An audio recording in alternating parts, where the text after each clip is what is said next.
qui sont nos souvenirs personnels, hein, et c'est ce qui va faire que on ne sombre pas dans peut-être la dépression ou un état d'âme sombre, on va dire. Hein. Mais en termes de personnalité, est-ce que ça veut dire qu'un amnésique n'a pas de personnalité? Alors, l'amnésie, vous savez, ça n'existe que parce qu'il y a un trauma crânien. Je veux dire, il y a aussi des bases physiologiques, parce que sinon, en psychopathologie, l'amnésie en soi, soit elle est provoquée donc par un choc, un accident, soit par une substance, effectivement. On peut prendre une drogue et il y a des trous. Ce que vous évoquez aussi, finalement, quand le personnage ne sait plus, il doute. Hein. Mais sinon, pour tout un chacun, on peut oublier des choses, mais finalement, on va toujours chercher à les reconstruire. Et on aura des flashs, effectivement, des flashs d'images, de souvenirs qui vont nous permettre de se remémorer l'événement. Donc, l'historialiser. Oui, il y a aussi le fait que... on dit que le cerveau est un peu une machine à oublier en même temps. On va se rappeler finalement que ce qui a été imprimé, parce qu'on a eu de l'émotion au moment que la constitution du souvenir ne peut être liée qu'à une émotion, quelle qu'elle soit, mais il faut qu'il y ait de l'émotion, sinon on ne le garde pas. Donc on est des machines à oublier le quotidien et, on oublie ce qui nous plaît pas, et les secondes qui passent. Non, mais même, j'allais dire, même le temps. Pour l'inconscient, il n'y a pas de temporalité, effectivement, le temps.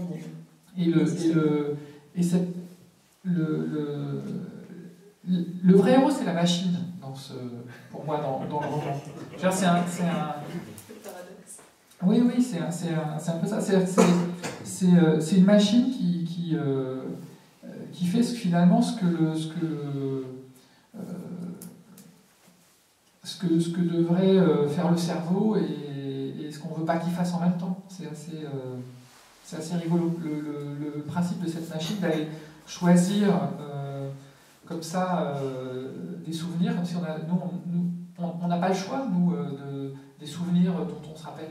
Il y a des souvenirs dont on ne voudrait pas se rappeler et d'autres dont on voudrait avoir des souvenirs plus précis. Enfin, on n'est pas maître de ces souvenirs, en fait. Et cette machine, elle rend maître des souvenirs. Donc c'est quelque chose de profondément pas humain, en fait, ce qui arrive en même temps. C'est rigolo. Et c'est ce qui va le déterminer comme être humain. Donc c'était aussi ce paradoxe qui est mis en scène. Enfin bon, hein. moi je dirais que on aime se souvenir des expériences plaisantes. Et généralement, on oublie les expériences déplaisantes, sauf dans le cas où ces expériences vont être traumatisantes. Hein. Donc effectivement, quand il y a traumatisme, c'est dans ces cas-là que des souvenirs désagréables peuvent ressurgir, ou revenir, se répéter. Hein. Mais ce qui va être important, c'est effectivement de réfléchir à la logique du retour de l'expérience désagréable. Parce que sinon, normalement, nos souvenirs sont liés au plaisir. Effectivement, à l'émotion, ce que j'appelais sensorielle, enfin, l'expérience sensorielle. Quelle est l'importance pour vous de la machine? Alors moi, je ne l'avais pas du tout, finalement, saisie comme vous. C'est étonnant, mais en fait, pour moi, la machine, elle correspond plus à la question du changement de corps, la corporéité. Ah oui, hein. C'est-à-dire que c'est finalement, c'est cette machine qui va faire que le personnage peut changer d'enveloppe corporelle. Et la question d'ailleurs de l'enveloppe corporelle, moi je trouve que c'est intéressant parce qu'effectivement ça met, le fait que cette machine ait l'air de nous montrer qu'on peut changer d'enveloppe corporelle comme on change de voiture ou comme on change finalement de vêtements, ça met en avant finalement l'intérêt du psychisme. Vous voyez, pour moi. C'est-à-dire que ça d'autant plus, ça accentue d'autant plus l'intérêt du psychisme, alors que nous sommes à une époque qui semble vouloir dire qu'il n'est plus très présent, hein, puisqu'on est quand même à une époque où on veut sans arrêt maîtriser la réalité sous forme technique, justement, technologique. Hein. Et là, dans votre roman, grâce, je trouve, aux capsules, à la mémoria et à la question du cauchemar, vous nous parlez du psychisme, sans arrêt. C'est étonnant. Je ne sais pas si c'était voulu. Je sais pas, sincèrement. Non, mais c'est une expérience d'écriture que j'ai eue il y a 8 ans, ou il y a quelque chose comme ça, donc tout ne me revient pas. Voilà, non, mais c'est vrai, j'ai écrit peut-être 10 romans, une dizaine de romans depuis, quoi. Donc j'ai pas toujours le souvenir de toutes les expériences, enfin de mon accompagnement du personnage. Est-ce que je peux me permettre une question? Il me semble que quand on est un auteur, justement, il me semble que parfois l'auteur a envie d'oublier son œuvre. Est-ce que c'est votre cas? Ah oui, toujours. Dès que le bouquin est terminé, vous avez vu d'ailleurs, les approximations. Mais oui, ça fait partie du truc quand le bouquin est à coaguler dans un livre. Donc il est lâché dans le public, il vit sa vie. Mais ça veut dire, vivre sa vie, ça veut dire que moi j'ai la mienne. Donc, sinon j'écrirais toujours le même livre d'ailleurs. Vous êtes obligé de vous séparer de votre objet et pour cela vous devez l'oublier. Enfin, oui, à un moment, oui, clairement. Ouais. Clairement. Oui, ça paraît tout à fait naturel en fait. Et je trouve que c'est intéressant parce que c'est le processus de l'oubli, vous disiez qu'effectivement c'est consécutif de l'humain, mais en même temps, dans l'oubli, je trouve, enfin, vous allez me donner votre avis, mais il reste une trace. Il y a toujours une trace. Il y a l'oubli, le souvenir, qui fait trace. Et finalement, peut-être que pour Mémoria, je ne sais pas quelle serait la trace, puisque vous Mémoria, c'est pas un objet qui est venu à moi, c'est moi qui l'ai fabriqué. Donc les éléments à l'origine de sa fabrication, j'en réutilise probablement une partie pour d'autres bouquins. Mais comme tous les livres en fait. Donc, oui, il y a sûrement des thèmes qu'on retrouve d'un bouquin à l'autre.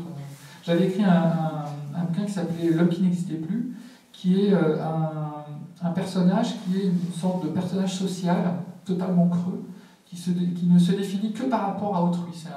Il dirige une sorte de station offshore, de station spatiale offshore, et la station est abandonnée, enfin elle est réformée, donc on la laisse en orbite parce que ça coûte moins cher, et tout le personnel est déménagé vers une station plus moderne. Et ce personnage qui n'existe réellement qu'à travers le regard des autres, avec le pouvoir qu'il a, en fait va se retrouver abandonné comme sur une île déserte sur cette station. Donc on a, et tout le récit, c'est de savoir qu'est-ce qui subsiste d'un personnage qui s'est défini par rapport à sa position dans la société, quand il n'y a plus de société en fait, du tout. Donc c'était aussi un personnage qui me paraît, qui est hors norme, enfin en tout cas il perd la norme justement.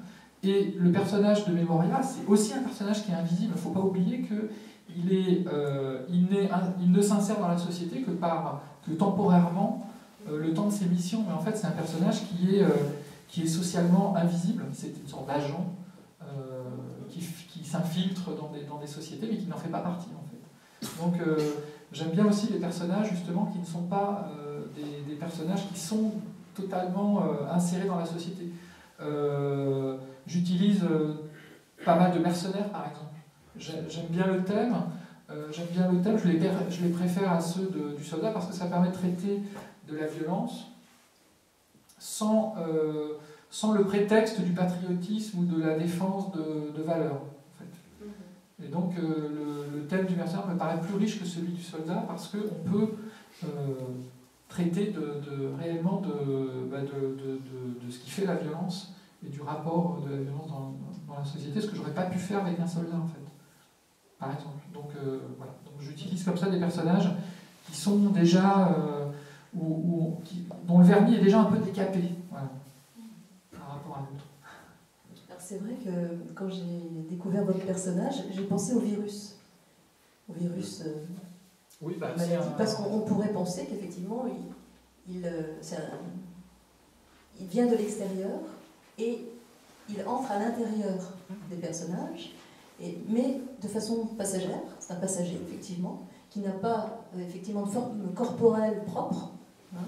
Et donc voilà, effectivement, je me disais, tiens, c'est intéressant parce que la seule chose qui le rend humain, c'est l'angoisse, c'est le cauchemar. S'il n'y avait pas le cauchemar, effectivement, vous auriez c'est les parasites sociaux. Voilà, l'objectif. Un certain nombre de mes personnages sont des parasites sociaux. C'est-à-dire que ce soit des agents, lui il travaille pour le compte des compagnies, on est clairement dans la société n'a pas besoin de gens comme ça. Elle s'en porte plutôt plus mal d'ailleurs avec ce genre de personnages, comme elle se porte plutôt plus mal avec des managers cyniques ou des mercenaires qui vont tuer pour de l'argent. Donc je prends des personnages sur lesquels le lecteur a priori pas de sympathie. Voilà. Ni moi non plus. La question peut-être du corps et du choix des différents corps dans la construction du personnage. Dans les échanges, on parlait du rapport à la chair. Comment est-ce que tu as choisi ces différents corps et est-ce qu'ils t'ont aidé? C'est loin tout ça. Dans l'écriture. Non, mais non, je ne me suis pas vraiment posé la question, donc c'est venu comme c'est venu. Les personnages, ils représentent, c'est des personnages de pouvoir. Donc il va y avoir un mafieux, donc dans un monde mafieux, il va y avoir un dignitaire dans un monde extrêmement structuré, il va y avoir carrément des miliciens et le tyran lui-même d'une planète dans le cas d'un système militaire quasiment nazi. Donc c'est des incarnations de ce qui fait le pouvoir, en fait, tout simplement. C'est des personnages de pouvoir. Donc je ne me suis pas posé la question à un niveau plus individuel, on va dire. Les personnages sont ce qu'ils sont. Le tyran, c'est une vraie ordure. Il n'y a pas vraiment de... Voilà, là, on est dans du roman populaire, presque.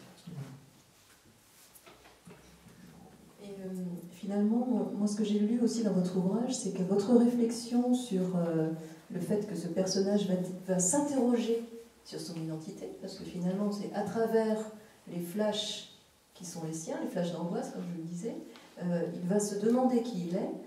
Je trouvais qu'il y avait dans votre écriture aussi une réflexion assez proche de la question de la création de l'humain, hein, la création, la liberté aussi finalement, parce que ce personnage se croit libre, enfin se croyait libre, immortel, vous disiez, on ne sait pas quel âge il a finalement, hein, et en s'interrogeant sur son identité, il va découvrir sa finitude, le fait que peut-être qu'il a une fin. Et je trouve ça assez tragique, assez beau d'ailleurs, parce que le tragique peut être, je trouve, assez beau. C'est très beau. et ça m'a fait penser... Ça me rappelle le film du Magnifique. C'est très beau, de qui est-ce? De moi. Et ça m'a fait penser aussi au travail de Maria Shelley sur la création de sa créature. Donc, je ne sais pas si c'était une référence peut-être aussi. Vous avez... Ah bah peut-être inconsciente. Oui. Ah oui, parce que moi je... Ça n'est pas impossible du tout.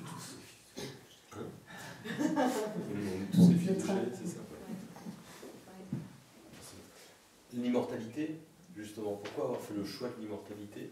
Et puis, d'abord à toi, pourquoi le choix de l'immortalité? Parce qu'après tout, on aurait pu ramasser ça presque sur une vie d'homme. Et puis peut-être la question du fantasme d'immortalité, en fait. Qu'est-ce que ça nous apprend sur nous-mêmes? Voilà, ça c'est un petit thème très riche. Vous avez 5 minutes. C'est à peu près... non mais pourquoi l'immortalité? Alors j'avais déjà traité du sujet dans une nouvelle, dont je ne me rappelle plus le titre. Qui était un space-up aussi, avec des immortels, ou en tout cas des gens avec une longévité extrême, qui ont épuisé tous les plaisirs mortels, et qui finalement ont régressé et se font une sorte de guerre par l'intermédiaire d'une sorte de jeu de rôle réaliste, chacun habitant dans un astéroïde, étant alimenté par des machines, mais se faisant une sorte de guéguerre qui dure depuis des éons comme ça.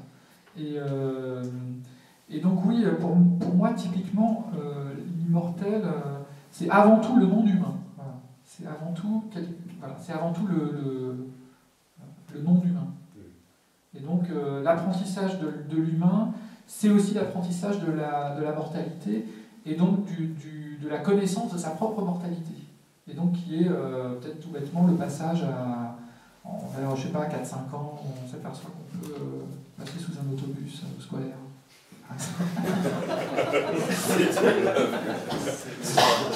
Par exemple.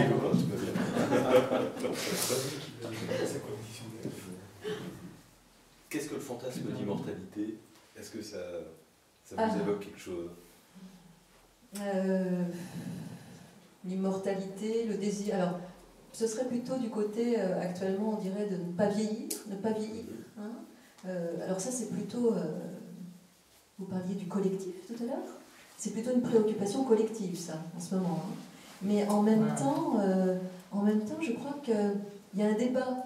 Ce qui est intéressant, c'est que dans la société, il y a quand même un débat sur ces questions. C'est-à-dire qu'effectivement, les recherches génétiques nous laissent entendre qu'on pourrait remplacer un organe en remplaçant des cellules, recréer l'organe. Et donc, effectivement, on est susceptible de vivre comme Mathusalem. Mais finalement, la question, c'est est-ce qu'il y a... quel est l'intérêt? Déjà, première question. Quel est l'intérêt de prolonger comme cela la vie? Et puis, qu'est-ce qu'il en est des interactions entre les uns et les autres, entre les générations? Hein? Alors, donc c'est pour ça, fantasme d'immortalité, moi je dirais que c'est plus une question intellectuelle aujourd'hui qu'un fantasme déjà. Par contre, ce qui est du côté du fantasme, c'est la question effectivement de ne pas perdre sa jeunesse. Ça, c'est très présent. Hein, on le retrouve bien au cinéma. Alors, en littérature, je ne sais pas, j'isole moins cette dimension-là, j'isole moins le fantasme de l'éternelle jeunesse. Je trouve qu'on le voit plus au cinéma que... Non, on en trouve des exemples beaucoup dans SF. Ou en tout cas des gens qui vivent vieux. Dans la chiffre matrice, par exemple, les morphos vivent à peu près 200 ans. Donc de quoi remplir une vie... de mémoire, de souvenirs. Voilà, de souvenirs, exactement. Très bien. Non mais...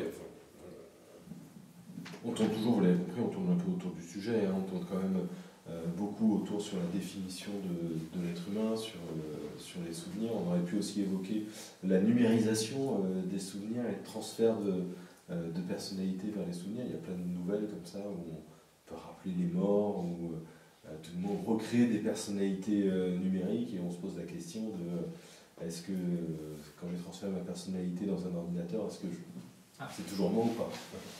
C'est Isolation de Greg Egan. Grand bouquin. Un peu difficile pour le néophyte quand même. Il faut avoir des bases, surtout en informatique. Mais oui, c'était un des bouquins majeurs sur le thème pour le coup. Mais il y en a plein, oui, c'est quand même. Mais même dans la réalité, il n'y a pas très longtemps, il y a quelques mois, il y a un transhumaniste qui a voulu se faire congeler et sa tête coupée en rondelles pour qu'on puisse le reconstituer, ces schémas neuronaux dans le futur. Enfin, il y a des tarés qui ça inspire pas mal, hein, des tarés, donc effectivement, qui travaillent dans ce domaine.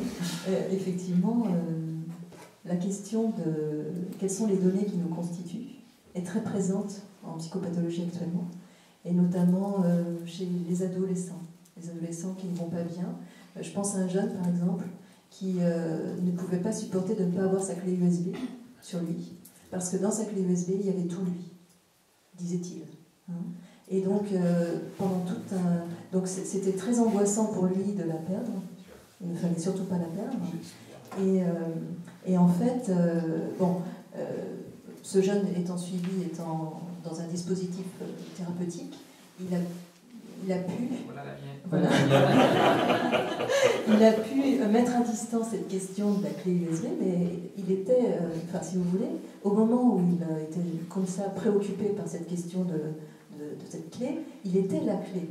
Hein, c'est-à-dire qu'à la limite, son existence corporelle était moins importante que cet objet qui le représentait. Hein. Et c'est un objet technologique. Tout à fait. C'est très, ça c'est pur. Vraiment, on est au cœur de la SF. Hein. On est au cœur de votre ouvrage, parce que pour lire cette clé, il faut quand même une machine. Tout à fait. Voilà. Et finalement, donc, il a retrouvé un processus d'humanisation, on va dire, grâce à la thérapie, hein, dont dont il bénéficie. Et il a pu, comme ça, poser la clé progressivement pour retrouver d'autres investissements dans le monde. Et donc, du coup, sortir un petit peu de son délire, et qui faisait qu'il était étranger, tous les autres étaient étrangers, et il n'y avait que ça qui le retenait, en fait. Et donc, vous voyez, cette question, vous disiez des tarés, mais je dirais que les jeunes aujourd'hui sont au travail avec ces questions, parce que finalement, leur construction de la personnalité fait qu'ils composent aussi avec les nouvelles technologies. C'est presque aussi extrême. Voilà, oui. Et moi qui travaille avec des enfants autistes, je dirais aussi que la question de l'autisme, la question du repli sur soi, parfois s'exprime aussi dans des investissements comme ça technologiques, très importants, qui vont permettre à la personne d'exister pour les autres, mais sans les autres, sans les interactions ou l'imaginaire de l'autre. Voyez ? Donc l'intérêt pour les personnes autistes, par exemple, de procéder ainsi, c'est-à-dire d'utiliser des machines, ou en tous les cas de communiquer par le biais d'ordinateurs, c'est que ça met à distance les affects, les émotions. Et quand ces personnes sont prises en charge sur le plan psychique, elles peuvent assouplir justement leur mécanisme, leur façon d'être. Mais sinon, effectivement, on observe que la technologie leur permet d'exister dans le monde, et en mettant à distance les mémorias, les souvenirs finalement, parce que les souvenirs pour eux ne sont pas rassurants. D'ailleurs, Greg Egan, lui, il utilise très peu de machines. C'est assez étonnant, c'est quasiment organique quand il s'injecte des souvenirs, pas des souvenirs, c'est un peu plus compliqué, lui. C'est des chemins neuronaux qui donnent par exemple des aptitudes ou simplement des façons de penser. C'est quelque chose qui est quasiment de l'ordre de l'organique. Donc lui, il se passe justement de la... Egan est vraiment intéressant parce qu'il traite du post-humain et de la façon dont l'humain devient paramétrable d'une certaine manière et acquiert la possibilité de se paramétrer lui-même. Et il passe très très peu par la machine. Ou en tout cas, il ne donne pas à avoir de machine. C'est pas dans son imagerie. C'est un peu la démarche inverse de moi où, pour le coup, la machine a une dimension... ça incarne quelque chose. Donc on est dans le rapport à l'objet, clairement. On est aussi dans le rapport au temps, puisqu'il file. Est-ce que quelqu'un a une question dans la salle? C'est le moment. Moi, je voudrais rebondir un peu sur...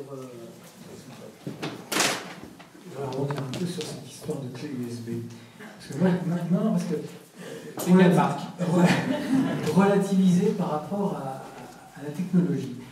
Parce que je pense que c'est une expérience qu'un écrivain peut avoir vécue indépendamment du support. On a écrit quelque chose, par exemple, même au crayon sur une feuille de papier. Et ce qu'on a écrit, brusquement, pour une raison ou pour une autre, c'est pas, ça a volé dans la cheminée, c'est parti en mer par un coup de vent, ça disparaît. Et bien c'est quand même une partie de soi, quel que soit le support, c'est pas forcément une clé USB, ça peut être un morceau de papier avec de l'écriture, c'est une partie de soi qui est partie. Et on ne réécrit jamais les choses de la même manière. Donc je voudrais relativiser ça par rapport à la technique. D'ailleurs, il y a un écrivain qui a écrit sur ça, qui a effectivement perdu son, je ne sais plus qui, mais il a perdu son manuscrit. Il se l'est fait voler, et donc il y a son livre suivant, raconte le traumatisme de l'expérience. Oui, ou une collection, quelqu'un qui voit sa collection brûler. C'est une partie de soi. Donc oui, le rapport à l'objet. Pas seulement la technique. Pas seulement la technique, c'est vrai. Là, dans le cas du patient auquel je pensais, l'adolescent, il n'y avait que cela qui le résumait, si vous voulez. Et c'est ça qui est... votre remarque qui m'a fait penser, c'est qu'il était la clé. Vous voyez? Oui, c'est un rapport à l'objet encore plus original, si vous voulez, que le fait de perdre des objets auxquels on tient. Et que... parce que là, finalement, dans l'illustration que vous prenez, vous indiquez qu'on a encore suffisamment de force intérieure pour se dire, bon, on le regrette, on le déplore, mais peut-être qu'on pourra en restituer quelque chose à une expérience prochaine, dans une expérience d'écriture. Alors que pour ce jeune, c'était vraiment l'effondrement, la catastrophe, et il ne pouvait pas se récupérer s'il n'avait pas cette clé. Vous voyez. Donc, du côté de la construction identitaire et de la construction psychique, c'était une expérience vraiment très, je pense, un petit peu différente peut-être de celle que vous... Même si le rapport à l'objet est important pour chacun, ça c'est sûr, mais on ne se résume pas forcément à un seul objet. On est capable d'en investir plusieurs. Quand on parle de l'écriture, c'est plus que l'objet, c'est quand même... Alors, sur la clé, j'ai pas dit ce qu'il y avait sur la clé. Oui, voilà.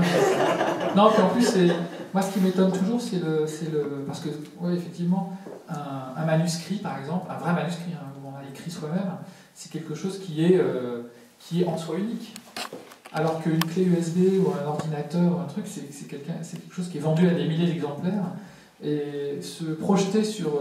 c'est pour ça que les fans d'Apple, par exemple, me remplissent toujours de stupéfaction sans borne, d'arriver à faire des kilomètres pour aller acheter 12 heures avant tout le monde un objet manufacturé en Chine, où tout le monde va avoir exactement la même chose, ça me paraît toujours très étonnant, quoi. On a les mêmes choses, enfin, pour revenir on s'écarte du sujet sans doute. Sur les ordinateurs avec des auteurs qui perdent leurs fichiers parce que le disque dur crame. C'est plutôt le contenu, ça. Je parlais de la disparition du contenu, quel que soit le support. Ouais. Vous voulez dire qu'il faut se méfier de la technologie, donc il faut faire confiance. Non, parce qu'un papier avec du crayon, ça brûle aussi facilement que l'électronique disparaît sur un flash. Là, en fait, ici, qu'on soit sur le support USB ou alors sur la feuille écrite, on est toujours en fait ici devant quelque chose dans lequel on essaie de projeter une part de souvenir, une part de son passé, en fait, ici, qui va servir à se réécrire soi-même. Et la véritable mémoire, enfin la véritable empreinte, mémoire tampon, c'est celle qu'on transporte avec nous. C'est celle en fait ici qui va recréer en fait ici à travers, donc vous disiez tout à l'heure, le souvenir en fait on va se le remémorer, c'est une expérience sensorielle qui va passer par le langage, mais c'est le langage en fait ici qui va transformer le souvenir au fur et à mesure qu'on se reconstruit à partir de lui, c'est ça? Tout à fait, il y a une interaction incessante entre la manière dont on va dire les choses et la manière dont on s'est construit et les souvenirs qu'on s'en crée.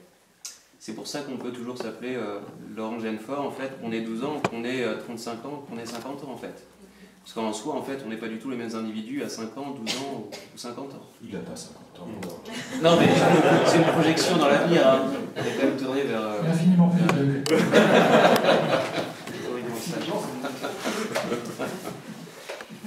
C'est-à-dire qu'effectivement, je dirais qu'on a chacun une dynamique interne, on va dire, hein, et cette dynamique interne fait que c'est ce qu'on appelle le désir. On est désireux de vivre, hein, c'est le désir de vivre aussi, hein, et finalement, selon les âges que nous avons, ce désir de vivre va s'exprimer de manière différente. Dans des expériences, on va chercher des expériences différentes pour alimenter ce désir.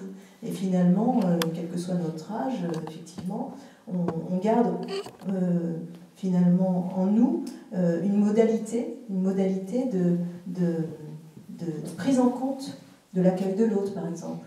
Il y a certaines personnes qui peut-être projettent toujours, enfin s'aperçoivent qu'ils projettent toujours certains types de pensées quand ils vont faire des découvertes. Hein. Certaines personnes vont être très heureuses de faire des découvertes, d'autres vont toujours avoir peur, de se dire « Oh là là, qu'est-ce qu'il y a si je vais voir dans ce domaine, je n'y connais rien, je vais être déstabilisée, est-ce que c'est pour moi parce que je ne veux pas être déstabilisée ?» Vous voyez, on a tous effectivement des modalités de fonctionnement, mais ceci dit, au fond de nous, on a une logique inconsciente, qui fait que, selon nos âges, il y a quand même un élément central. Et effectivement, après, avec des déclinaisons esthétiques, on va dire, peut-être on pourrait dire esthétique. On n'a pas trop parlé d'esthétique, mais c'est le ressenti, l'esthétique. Je trouve que votre livre, d'ailleurs, le traduit bien. C'est pour ça que j'étais très intéressée, parce que, en questionnant l'humain, vous introduisez, comme je le disais tout à l'heure, c'est une forme de définition du psychisme que Laurent Genefort nous présente. Est-ce que quelqu'un a une autre question? Est-ce que Laurent Genefort est dickien?